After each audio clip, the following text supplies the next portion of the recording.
Yung subject at verb dapat magkasundo sila. Parang kayong magjowa. It flies high. May jowang afam pero nosebleed si girl? Willing matuto para sa pagbabago? Basher na pala English pero mali-mali itech? Hehe, joke lang. O wala lang, trip lang. Kaya tingin ko kasangkayan ito na right place for you. Hi po kasangkayan, ako nga po pala si Yan, your dancing kalahi. But today, hindi po ako magtuturo ng sayaw. Instead, tuturuan ko po kayo ng basic English. Disclaimer po kasangkayan, hindi po ako expert o genius dito. Gusto ko lang pong i-share yung konting nalalaman natin dito. Sabi nga, sharing is caring. Naks naman. Libre na, chill pa. Kaya, let's hit the books kasangkayan. Let's go! Para po dito sa pinakaunang basic English tutorial ko, ang pag-aaralan po natin ay yung mas ginagamit sa pang-araw-araw, mas practical, kagaya ng pakikipag-chat, kagaya ng pakikipag-landian. Joke lang po. So for today, our topic is subject-verb agreement. Next! Sumasubject verb siya, no? Serious mode, Halata po ba sa kwelyo ko? Konti lang, no? Ayun.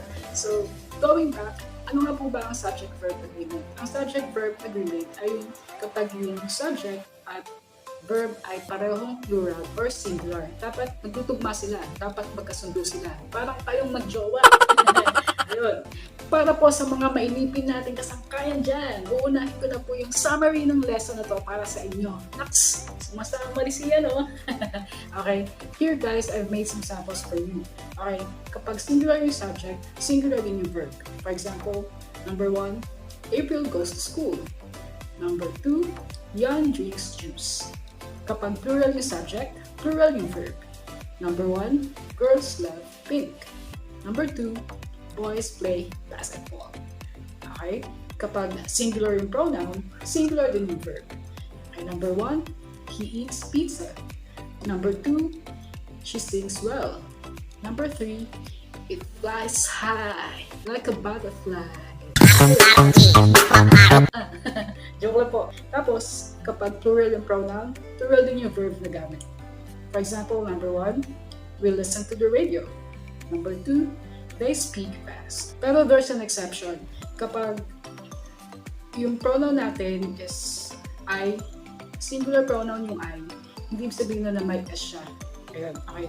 For example, I dance, I sleep late, I love you.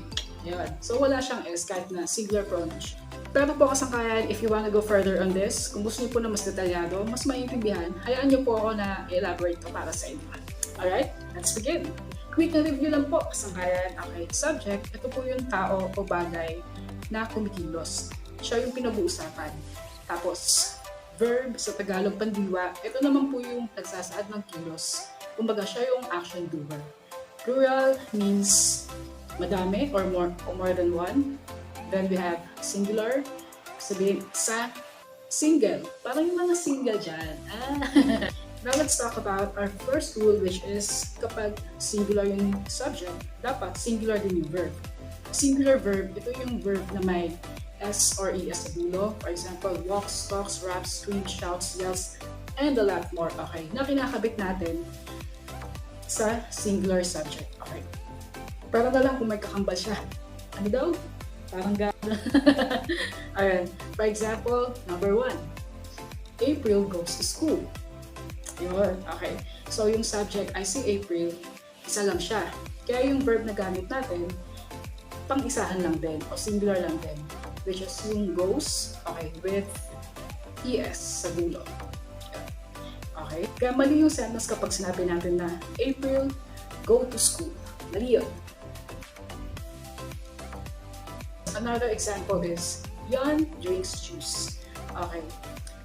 Yan, siya yung singular subject followed by drinks with S sa dulo, which is a singular verb. Okay.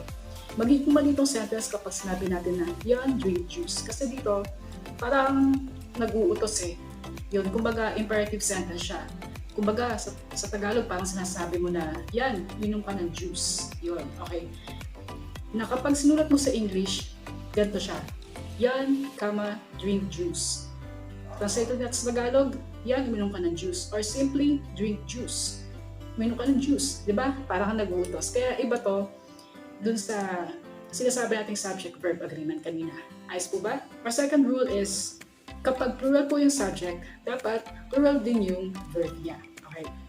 So, for plural verbs, they don't have S at the end of the word. Ikakabit natin siya sa plural subject. Yun.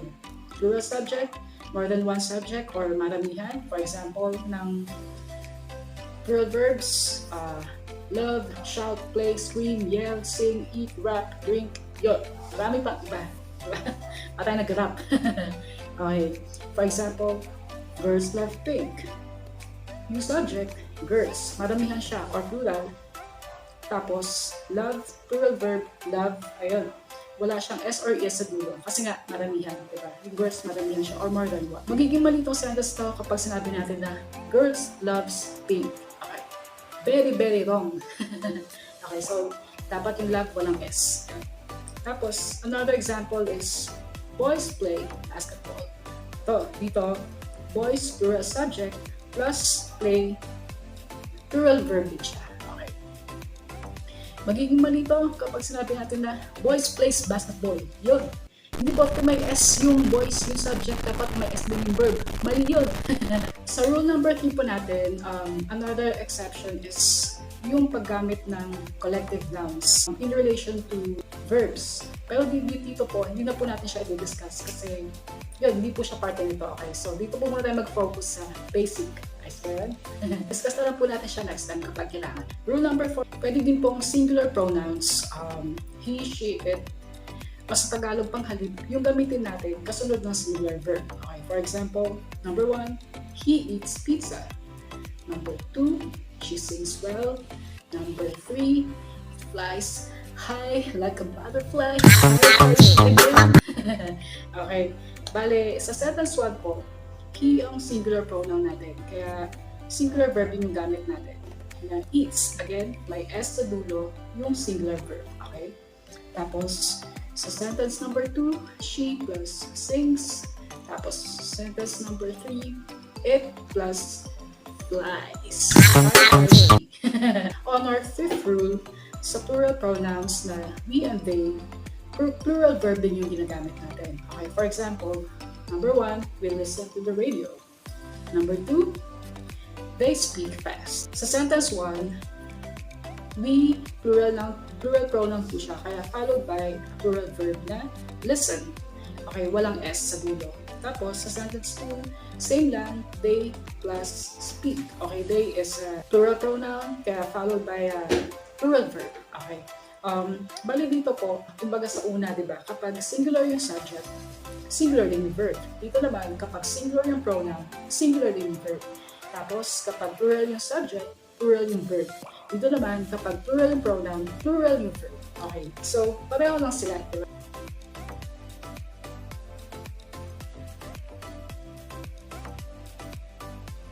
Rule number 6 is, sa paggamit ng singular pronoun. Okay, hindi po porke singular pronoun yung I, dapat may S sa dulo. So that's the exception. For example, I dance, I sleep late, I love you.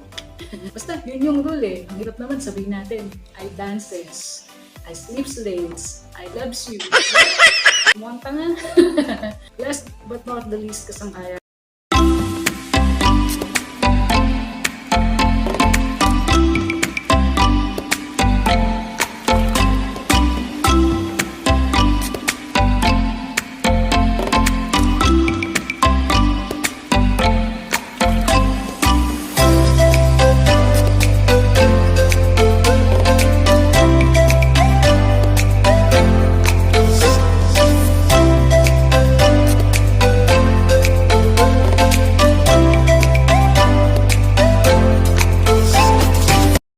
Okay class, let's have a short practice. Next! Teacher na teacher!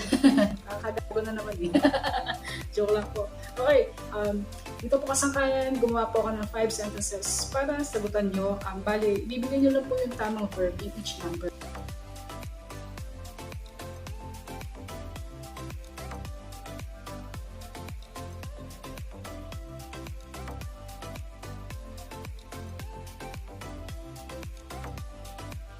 Sana po kasangkayan, i-comment down nyo yung sagot nyo. Tapos tignan natin kung mali o tama. Okay ba yun? Walang kopyahan ha, no cheating ha. May mga kodigo dyan, pag nahuli ko, dito nyo ako sa McDo. Joke lang po. There we have it, kasangkaYAN. That's pretty much it, pansit. Sana po nagustuhan nyo itong munting tutorial ko. Sana po kahit paano may natutunan kayo. Please don't forget to like, subscribe, comment, and share for more basic English tutorials next time. Hopefully, ayun. Kapag nagustuhan nyo po ito, sabihin nyo lang at susundan natin next time. Ayun. Okay, so hanggang dito na lang po, kasangkaYAN. Maraming salamat po sa inyo. Peace and love. I love you all. God bless po. Thank you.